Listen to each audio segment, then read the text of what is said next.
चाहिए। बाजू वाले के घर में बाबा साहब पैदा होना चाहिए ऐसा सबको लगता है ना।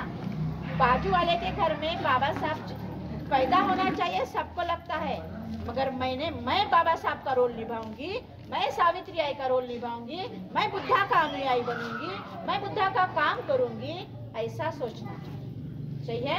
तो ये काम आगे बढ़ेगा। ये काम आगे बढ़ाना बहुत बहुत बहुत जरूरी है, क्योंकि आज के हालात अगर मैं बताऊं आपको, बहुत खराब हालत है। साथियों, हम जो यहाँ बैठे हैं, मीटिंग ले रहे हैं, मैं दूसरे स्टेट से आई हूँ, मैम दूसरे स्टेट से आई है, हम बात रख रहे हैं। ये अधिकार हमें था?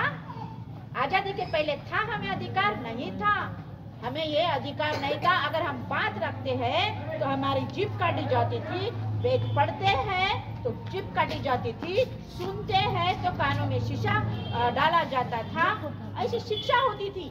इंसान के तौर पर पानी भी पीने का अधिकार था हमें? नहीं था। बाबा साहब ने पानी पीने के लिए भी संघर्ष करना पड़ा।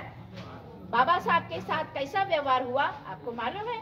इतने बड़े पढ़ लिख कर आए लंदन से, एक आदमी इस दुनिया में नहीं उतने पंडित उतने ज्ञानी बाबा साहब के इतने, पूरे दुनिया में बुद्धा को मानते हैं। यहाँ से जब मोदी बाहर जाते हैं, वो अंबानी की मिसेस वो बाहर जाती है, तो क्या बोलते हैं? हम बुद्धा के देश से आए हैं।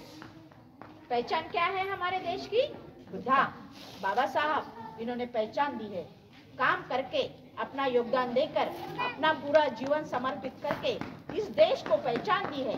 बाबा साहब अम्बेडकर जी का ये देश है, बुद्धा का ये देश है। ये लोग जब बाहर जाते हैं तो बोलते हैं कि हम बुद्धा के देश से आए हैं। तो साथियों, हमें उनका काम आगे बढ़ाना होगा। वो इसलिए क्योंकि जो भी अधिकार मिला, शिक्षा का अधिकार मिला, हमें मिला ना शिक्षा का अधिकार, हमें बात रखने का अधिकार मिला, नौकरी करने का अधिकार मिला, संपत्ति रखने का अधिकार मिला। नौकरी का अधिकार यानी संपत्ति रखने का मिला, शिक्षा में आरक्षण का अधिकार मिला, नौकरी में आरक्षण का अधिकार मिला, पॉलिटिकल में आरक्षण का अधिकार मिला, प्रमोशन का अधिकार मिला। अगर कोई क्लर्क बनता है, उसका video block development officer promotion होके बनता है। कोई टीचर बनती है तो टीचर का वो भी हेडमास्टर, बाद में एजुकेशन ऑफिसर बनता है। इस तरह से प्रमोशन होके बड़े बड़े ऑफिसर बनते हैं, क्योंकि हजारों सालों से हमें वंचित रखा था इन अधिकारों से।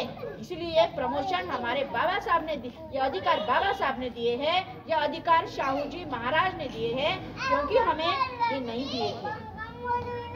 मगर आज क्या हुआ? ये अधिकार मिले। मेरी जैसी महिला, कुछ महिला, मुट्ठी भर महिला पढ़ी लिखी, कोई डॉक्टर नहीं बनी, कोई ऑफिसर बनी, कोई वकील बनी, कोई पायलट भी चला रही है, कोई कलेक्टर भी बनी है। तो ये नहीं बननी चाहिए, ये हमारे गुलाम रहने चाहिए, ये हमारे घर में नौकरी नहीं बननी चाहिए, नौकर के तौर पर काम करनी चाहिए, ये गुलाम रहने चाहिए। इसीलिए सभी कानून बनाए जा रहे हैं। अभी नई शिक्षा पॉलिसी आई है और उसके तहत जो छोटी छोटी सरकारी स्कूलें हैं वो बंद करने का निर्णय लिया। अभी सरकारी स्कूलें बंद होंगी तो कॉन्वेंट में 1 लाख डोनेशन भर के आप पढ़ा पाएंगे अपने बच्चों को? नहीं पढ़ा पाएंगे। जो कॉलेज का एजुकेशन है, यूनिवर्सिटी का एजुकेशन है, उसकी भी ग्रांट बंद कर रहे हैं, तो वो भी शिक्षा हम नहीं दे पाएंगे। प्रोफेसर लोगों की पेमेंट भी बंद कर रहे हैं, तो हमारी महिलाओं को भी शिक्षा नहीं मिलेगी। आने वाली जो पीढ़ियां हैं, हमारे बच्चे हैं, अशिक्षित रहेंगे, गुलाम बनेंगे, नौकर बनेंगे, मजदूरी करेंगे। कोई बाबा साहब बनेगा उसमें से? नहीं बनेगा। तो यह हमारे विरोध में षड्यंत्र चल रहा है। तो कोई अकेला विरोध कर सकता है? नहीं कर सकता। इसीलिए जिस तरह से बुद्धा ने भिक्षुओं का संगठन बनाया था, लाखों भिक्षुओं का संगठन बनाया, और वो पूरे भारत देश में, भारत देश के बाहर, सम्राट अशोका का नाम सुना है आपने? सम्राट अशोका ने अपने पुत्र को श्रीलंका, जापान, चाइना में प्रचार प्रसार करने के लिए भेजा था। प्रचार प्रसार ये सबसे बड़ा माध्यम है। तो जो मुझे मालूम हुआ वो मुझे मेरे बहन को बताना चाहिए, मेरे पड़ोसी को बताना चाहिए, मेरे रिलेटिव्स, मेरे रिश्तेदारों को बताना चाहिए। और हमारे पास आज मोबाइल के माध्यम से बहुत बड़ी ताकत मिली है, बहुत बड़ी ताकत मिली है। मैं अगर 2 लाइन का मैसेज टाइप करती हूँ, पूरे भारत देश में और भारत के बाहर भी मैसेज जाता है। मुझे क्या कहना है, मुझ पर क्या अत्याचार हुआ है, ये पूरे भारत देश में जाता है। आज महिला सुरक्षित नहीं है। छोटी सी बच्ची अगर स्कूल जाती है तो हम चिंतित रहते हैं, छोटी छोटी बच्चों के साथ भी गलत व्यवहार हो रहा है। सही है, केवल गुजरात में नहीं, पूरे भारत देश में अलग अलग स्टेट में अलग अलग गाँव में आप सुनते होंगे खबर, आप सोशल मीडिया में या न्यूज़पेपर में पढ़ती होंगी, आपको मालूम पड़ता होगा कि महिलाओं के साथ अत्याचार हो रहे हैं। मणिपुर की घटना आपको मालूम हुई होगी, 2 महिलाओं को कपड़े उतारकर घुमाया, उन पर अत्याचार किए। ऐसी कई सारी घटना मैं बता सकती, मगर अभी वक्त कम है। कई सारी घटना मुझे मालूम है। कश्मीर में एक छोटी सी 9 साल की बच्ची को मंदिर में भगाए लेके गए और वहाँ पे 7-8 लड़के कंटिन्यू 7 दिन तक बलात्कार करते रहे और उसको मार डाला गया। गुजरात की घटना, एक 19 साल के बच्ची को अत्याचार करके 10 टुकड़े कर दिए। तो इस तरह से अपमानित किया जा रहा है हमें, हमारे बच्चों के शिक्षा खत्म की जा रही है, महिलाओं पर अत्याचार हो रहे हैं और किसान लोगों के जो वो फसल निर्माण कर रहे हैं उसको दाम नहीं दे रहे। इसलिए किसान लोग भी बड़े पैमाने पर आत्महत्या कर रहे हैं। और जो हमारे बच्चियां हमारी पढ़ लिख रही है, ग्रेजुएट पढ़ी है, कितना इतने छोटे से गांव में अच्छा एजुकेशन ले रहे हैं। अरे टैलेंट सब में होता है, झोपड़ी में भी टैलेंट होता है। बाबा साहब कितने गरीबी से आगे गए हैं, है ना। झोपड़ी में भी टैलेंट होता है, मौका देना जरूरी है, मगर मौका खत्म किया जा रहा है कानून बनाकर। तो ये हमारे विरोध में जो षड्यंत्र किया जा रहा है वो समझ लेना चाहिए और उसके विरोध में संगठित होकर विरोध करना होगा। तो सब पॉसिबल है, सब हो सकता है।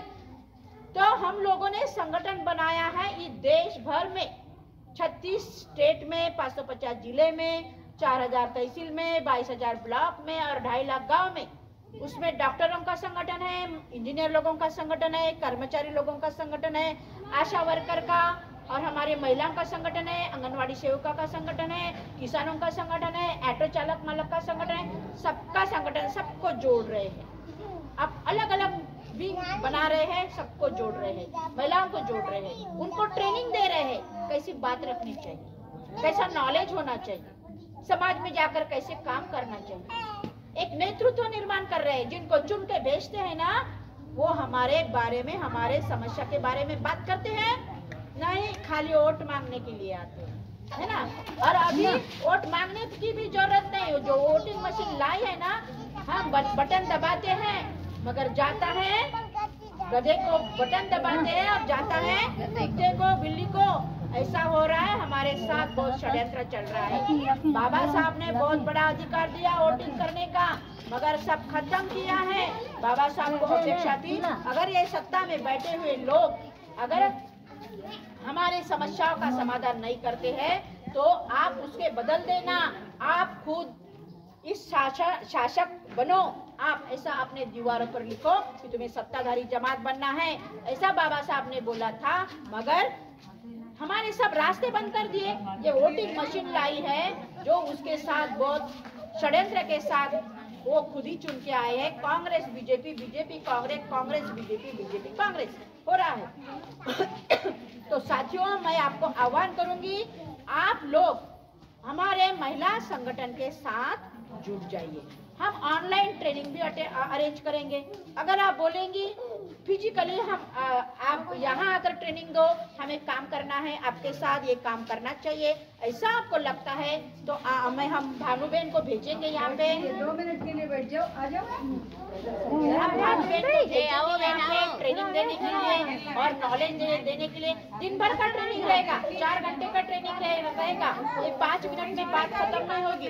आपके विरोध में क्या क्या षड्यंत्र चल रहा है, ये ट्रेनिंग देने के लिए कोई महिला आएगी और आपको 4 घंटे का ट्रेनिंग देगी। आपको एक छुट्टी का दिन आप निकालिए कि हम ट्रेनिंग लेना चाहते हैं और ये काम होना चाहिए। हमारे बच्चों का भविष्य बनना चाहिए, बचना चाहिए। हमारे बच्चे भी आगे चलकर कोई तो भी बनने चाहिए, कोई साहब बनना चाहिए, ऑफिसर बनने चाहिए।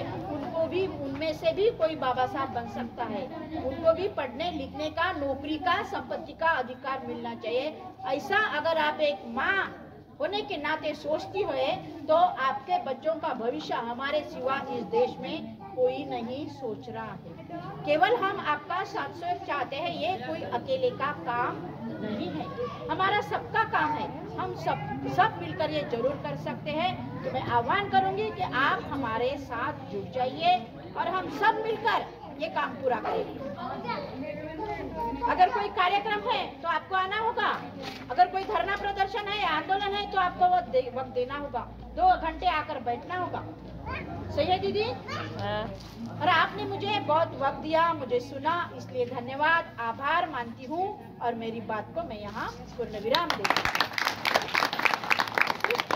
एक मेरी दीदी खड़ी होंगी और 2 लाइन में बोलेंगी कि मैंने हम लोगों ने सभी ने जो बात रखी वो सही है या गलत है, आपको कैसी लगी, ये 2 लाइन में बोलेंगी। एक दीदी, कोई भी एक दीदी उनको अच्छी लगी, आप बोल सकती हैं। बोल सकते हैं। और वो दीदी कहाँ गई? एक ऐसे घूंघट वाली थी, गई वो? कोई भी एक बात नहीं जाओ ने बोलो, तुमने खबर तो मुझे मालूम पड़ेगा कि मैं सही हूँ या गलत हूँ, मुझे मालूम अपनी पड़ेगा। भाषा में बोलो।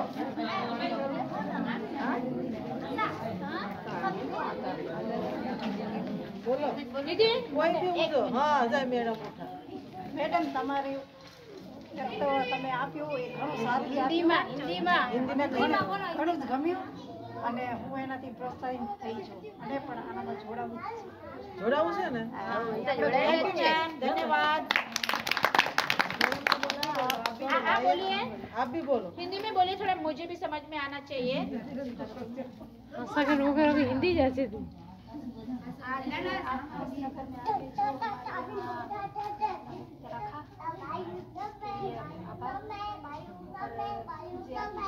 अच्छी लगी, आपके साथ जोड़ना है। Very good. तो केवल अकेले से जोड़ने से नहीं होगा, लोगों को जोड़ना होगा, इसकी हम कोशिश करते हैं। आपके नंबर आपने हमें दिए हैं, हम हमारे व्हाट्सएप ग्रुप को दिए। हाँ, दिया? तो हम हमारे व्हाट्सएप ग्रुप को गुजरात का ग्रुप बना रहे हैं, उसमें आपको जोड़ते हैं। हम संपर्क में रहेंगे, फोन पर बात करेंगे, हमारा भी फोन नंबर दीदी को देंगे हम। और ऑनलाइन जो मीटिंग लेते हैं ऑनलाइन, तो